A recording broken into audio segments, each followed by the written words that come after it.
Hello and welcome to GoalNews.org Video Edition, June 4th, 2010. My name is Jim Wallace. I'm the Executive Director of Gun Owners Action League. Let's get right to the news. This week, big in the news once again is Governor Deval Patrick blaming the so-called gun lobby for holding up his gun control legislation. We actually have video for you from NECN Broadside Show on Wednesday night that we'd love to show you the governor expressing his sentiments.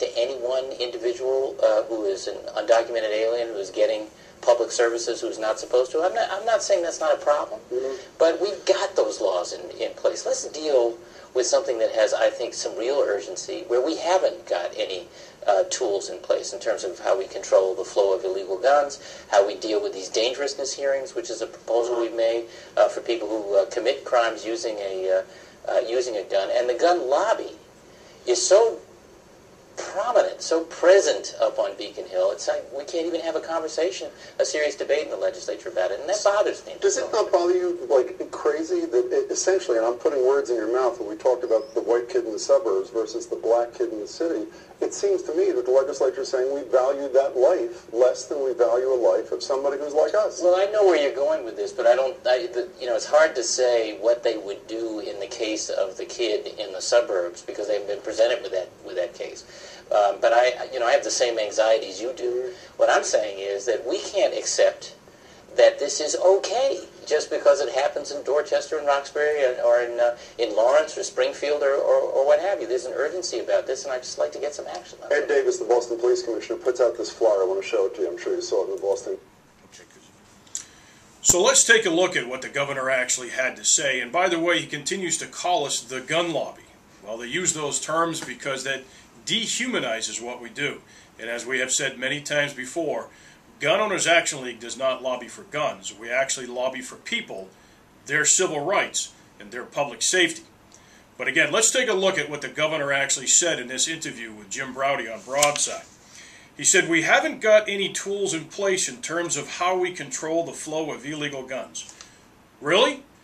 Then what were the 79 sections of law passed in 1998 all about?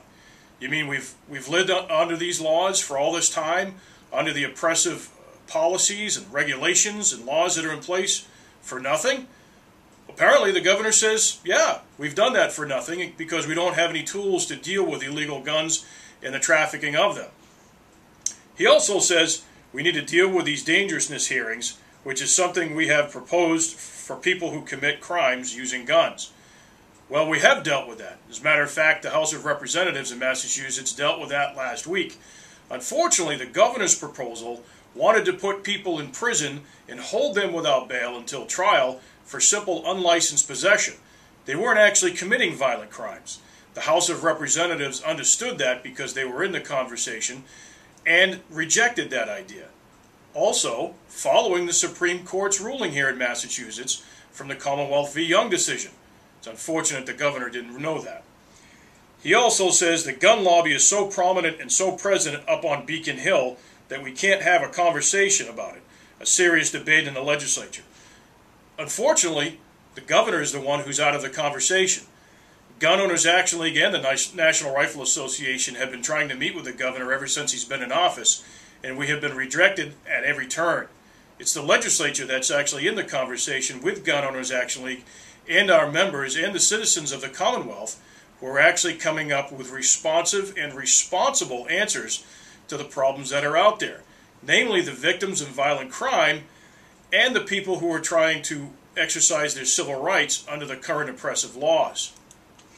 Here in Massachusetts, Gun Owners Action League, over a year and a half ago, filed the mass gun law reform effort in the Civil Rights and Public Safety Act. We actually are offering real answers, real reform with real results, and we welcome anybody to the conversation. We've been traveling the state now for over a year and a half, having conversations, having meetings, holding seminars with anybody and everybody that knows about the problem and wants to find reasonable, rational, responsible solutions to the problem. And we're doing that. We're in the conversation. We're having the conversations. We're having the meetings. And the legislature is actually involved in that. And they understand the difference between separating in statute the lawful possession of firearms issues and the criminal enforcement issues. And by separating those two things in statute through our Civil Rights and Public Safety Act, we will hopefully be very successful in addressing each of those issues separately and appropriately. And we welcome anybody to the conversation who's actually willing to have a conversation. Anyway, moving on for the rest of the news, obviously we have our Freedom Will Prevail 2010 Gold Banquet on June 19th, and we welcome everybody to come and show a united voice and united strength against proposals such as Governor Deval Patrick's and in support of proposals like the mass gun law reform that will help both sides of the issue. We also have a spring gold raffle from Kittery Trading Post, 3 gift cards if you'd like to help us out. You can go to shop.gold.org. And we also have a first aid and CPR course coming up at the Gold headquarters September 4th, 2010. And you can call the Gold office number at 508-393-5333 at extension 203. Get more details and learn how to sign up. That'll do it for goldnews.org, video edition June 4th, 2010. We'll see you next week.